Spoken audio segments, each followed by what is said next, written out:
최근 북한 귀순병사 덕에 중증 외상센터가 반짝 주목받고 있지만 그동안 의사들이 이곳에서 일하면 바보 취급을 받아왔다고 합니다.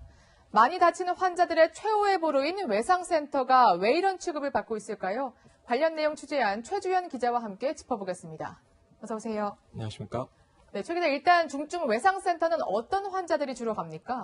네, 일단 보건복지부에서는 이 중증 외상 환자라는 것에 대한 기준을 두고 있거든요. 그 기준부터 먼저 살펴보면은 일단은 6m 이상의 높이에서 추락한 성인의 기준, 그리고 소아 같은 경우는 3m 이상으로 보고 있고요. 시속 32km 이상 자동차 및 이륜차와 충돌한 환자, 그리고 여기에는 나오지 않았지만 이 2개 이상의 골절이 발견된 경우에는 우리가 중증 외상 환자 이렇게 분류를 하고 있습니다. 문제는 이런 중증 외상 환자를 외상센터가 아닌 일반 응급실에 보냈을 경우입니다.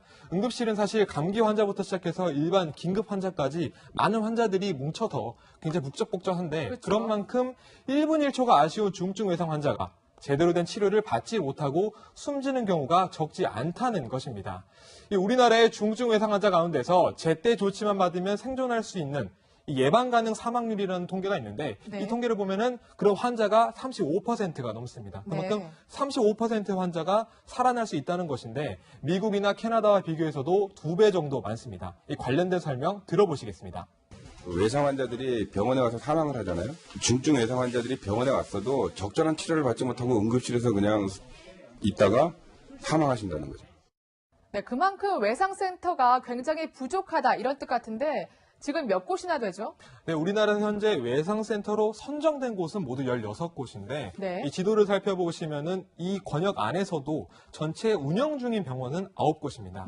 그리고 7개가 외상센터를 현재 개소를 준비 중인 상황인데 근데 경남권에만 아직 선정된 곳이 없습니다. 빨간색으로 표시된 부분이죠? 예, 맞습니다. 저희가 빨간색으로 표시한 부분이 경남권인데 이 부분은 현재 외상센터가 선정된 곳이 없는 상황이거든요. 작년에도 사실 공모가 이루어졌지만 어떤 병원도 지원을 하지 않은 것인데 올해는 경상대병원이 유일하게 지원을 했습니다. 사실 복지부의 부탁에 못 이겨서 억지로 지원을 한 부분도 없지 않아 있다 이렇게 설명을 했었는데요.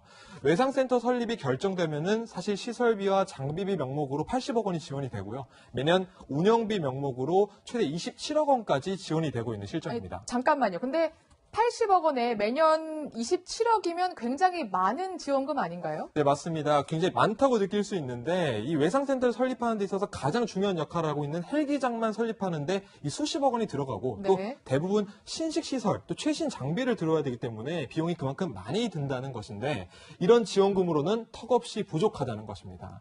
무엇보다 외상 환자들을 위해서만 사용해야 한다는 규정이 있기 때문에 병원 입장에서는 수익성과는 좀 거리가 멀지 않냐 이렇게 보고 있는 것입니다.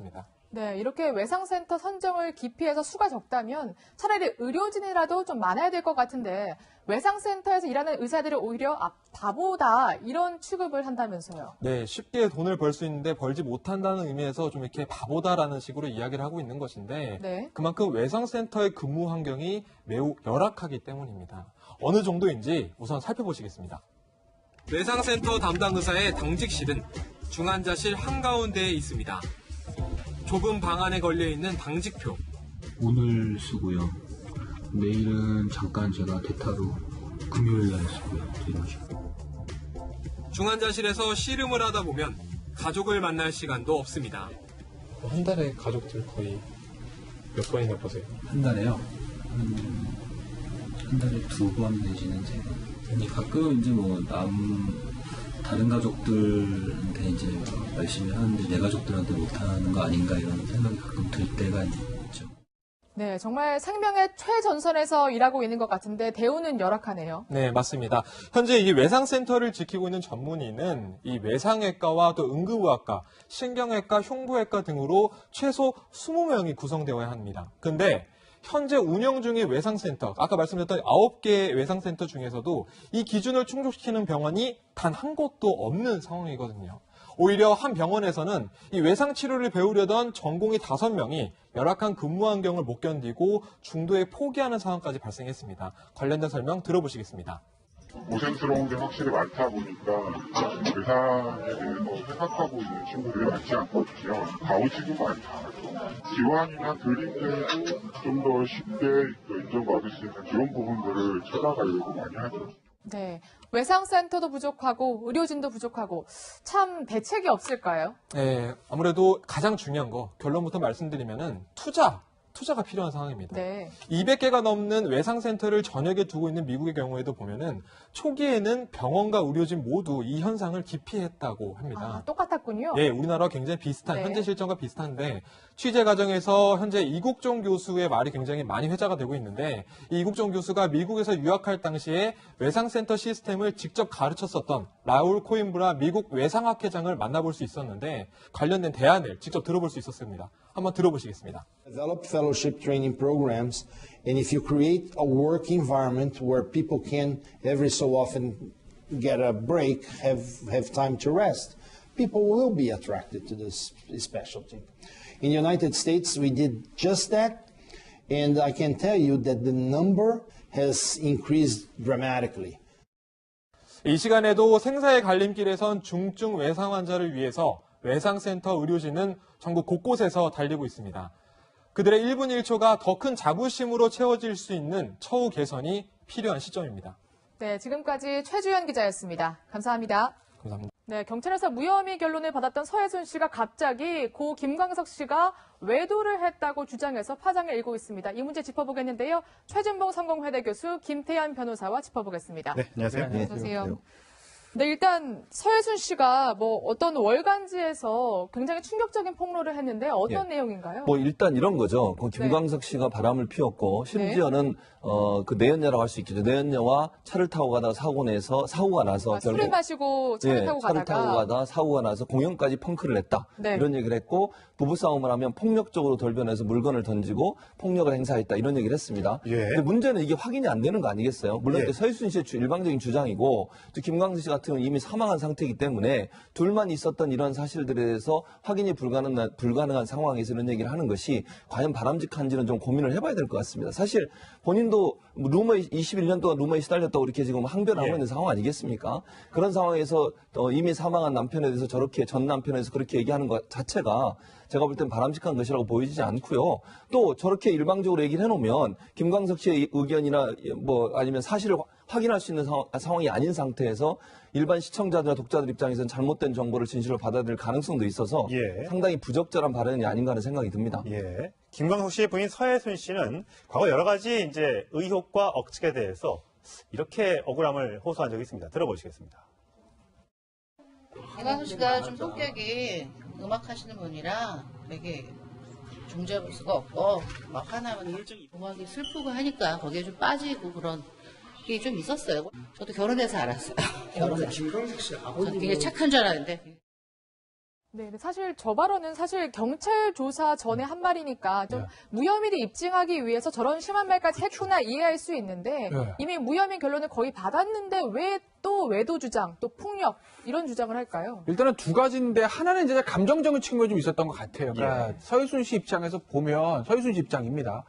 본인은 정말 잘못한 게 없고 억울한데 이상호라는 사람이 영화를 그렇게 만들어 내가 이게 피해를 봤다. 사실 감정적으로 격앙될 수 있겠죠. 근데 생각을 해보니까 이거의 근본적인 원인은 결국 내 남편 김광석은 너무 착한 사람으로 포장이 돼 있고 나는 악녀로 포장돼 있으니 그 판을 바꿔야 되겠다는 그런 생각을 했을 수는 있습니다. 그래서 이제 김광석 씨에 대해서 이제 얘기를 하는 건데 문제는 앞서 이제 최진봉 교수도 지적하셨듯이 이게 검증될 수 있는 부분은 아니거든요. 그리고 본인을 악녀로서 묘사하는 사람은 사실 이상호 기자지 고 김광석 씨 아니지 않습니까? 예. 어쨌든 예전 남편이고 떠나간 지 오래된 사람인데 굳이 김광석 씨에 대해서 저 얘기가 진실이든 거짓이든 간에 굳이 이렇게 할 필요가 있었을까? 네. 그 화살은 김광석 씨가 아니라 이상호 기자에게 저는 돌리는 것이 맞다고 봅니다. 사실 이 김광석 씨 가족이나 이상호 기자 쪽에서 얘기를 한 거 보면 그 사건 현장, 그러니까 김광석 씨의 사망 사건 현장에도 웬 남성이 한 명 있었고 또 딸이 아팠을 때 병원에 갔을 때도 웬 남자가 있었고 이 남자가 누구냐? 그동안 이제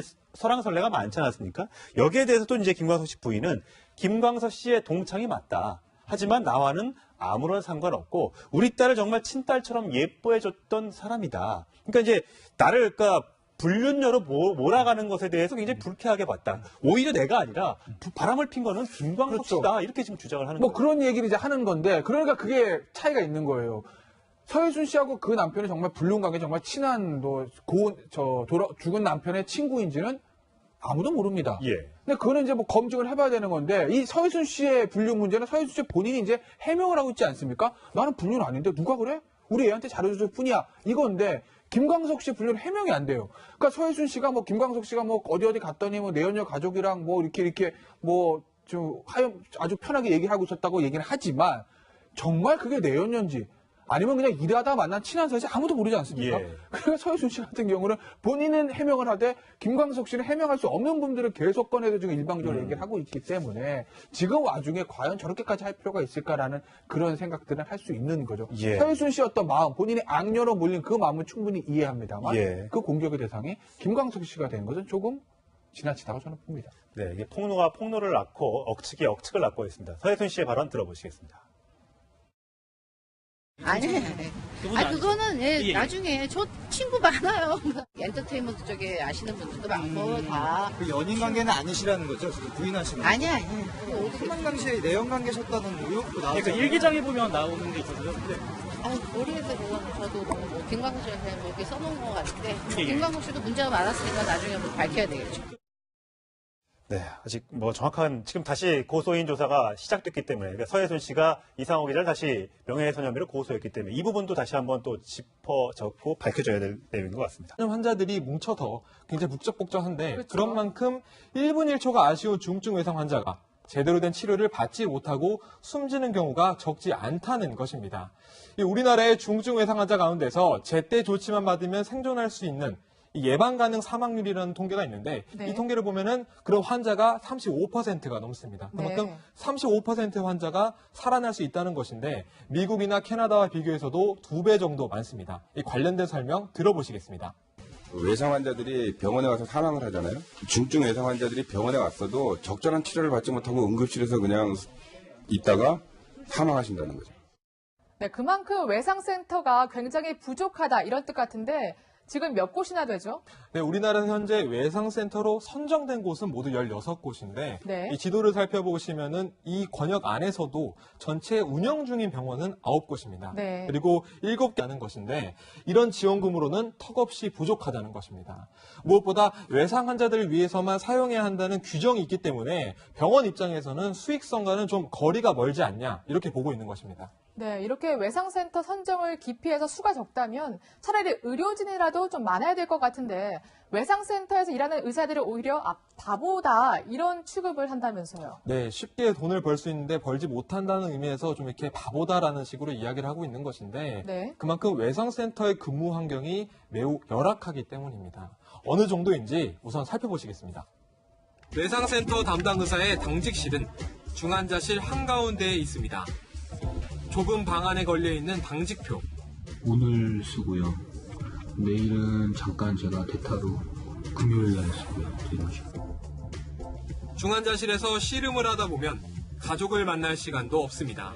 가 외상센터를 현재 개소를 준비 중인 상황인데 근데 경남권에만 아직 선정된 곳이 없습니다. 빨간색으로 표시된 부분이죠? 예, 맞습니다. 저희가 빨간색으로 표시한 부분이 경남권인데 이 부분은 현재 외상센터가 선정된 곳이 없는 상황이거든요. 네. 작년에도 사실 공모가 이루어졌지만 어떤 병원도 지원을 하지 않은 것인데 올해는 경상대병원이 유일하게 지원을 했습니다. 사실 복지부의 부탁에 못 이겨서 억지로 지원을 한 부분도 없지 않아 있다 이렇게 설명을 했었는데요. 외상센터 설립이 결정되면은 사실 시설비와 장비비 명목으로 80억 원이 지원이 되고요. 매년 운영비 명목으로 최대 27억 원까지 지원이 되고 있는 실정입니다. 아니, 잠깐만요. 근데 80억 원에 매년 27억이면 굉장히 많은 지원금 아닌가요? 네, 맞습니다. 굉장히 많다고 느낄 수 있는데 이 외상센터를 설립하는 데 있어서 가장 중요한 역할을 하고 있는 헬기장만 설립하는데 이 수십억 원이 들어가고 또 네. 대부분 신식시설, 또 최신 장비를 들어야 되기 때문에 비용이 그만큼 많이 든다. 최근 북한 귀순병사 덕에 중증 외상센터가 반짝 주목받고 있지만 그동안 의사들이 이곳에서 일하면 바보 취급을 받아왔다고 합니다. 많이 다치는 환자들의 최후의 보루인 외상센터가 왜 이런 취급을 받고 있을까요? 관련 내용 취재한 최주현 기자와 함께 짚어보겠습니다. 어서 오세요. 안녕하십니까? 네, 최 기자 일단 중증 외상센터는 어떤 환자들이 주로 갑니까? 네, 일단 보건복지부에서는 이 중증 외상 환자라는 환자라는 것에 대한 기준을 두고 있거든요. 그 기준부터 네. 먼저 살펴보면은 일단은 6m 이상의 높이에서 추락한 성인의 기준, 그리고 소아 같은 경우는 3m 이상으로 보고 있고요. 시속 32km 이상 자동차 및 이륜차와 충돌한 환자, 네. 그리고 여기에는 나오지 않았지만 이 2개 이상의 골절이 발견된 경우에는 우리가 중증 외상 환자 이렇게 분류를 하고 있습니다. 문제는 이런 중증 외상 환자를 외상센터가 아닌 일반 응급실에 보냈을 경우입니다. 응급실은 사실 감기 환자부터 시작해서 일반 긴급 환자까지 한 달에 가족들 거의 몇 번이나 보세요? 한 달에요. 한 달에 2번 내지는 3번. 가끔 이제 뭐 다른 가족들한테 이제 열심히 하는데 내 가족들한테 못하는 거 아닌가 이런 생각이 가끔 들 때가 있죠. 네, 정말 생명의 최전선에서 일하고 있는 것 같은데 대우는 열악하네요. 네, 맞습니다. 현재 이 외상센터를 지키고 있는 전문의는 이 외상외과와 또 응급의학과, 신경외과, 흉부외과 등으로 최소 20명이 구성되어야 합니다. 근데 현재 운영 중의 외상센터, 아까 말씀드렸던 9개의 외상센터 중에서도 이 기준을 충족시키는 병원이 단 한 곳도 없는 상황이거든요. 오히려 한 병원에서는 이 외상 치료를 배우려던 전공의 5명이 열악한 근무 환경을 못 견디고 중도에 포기하는 상황까지 발생했습니다. 관련된 설명 들어보시겠습니다.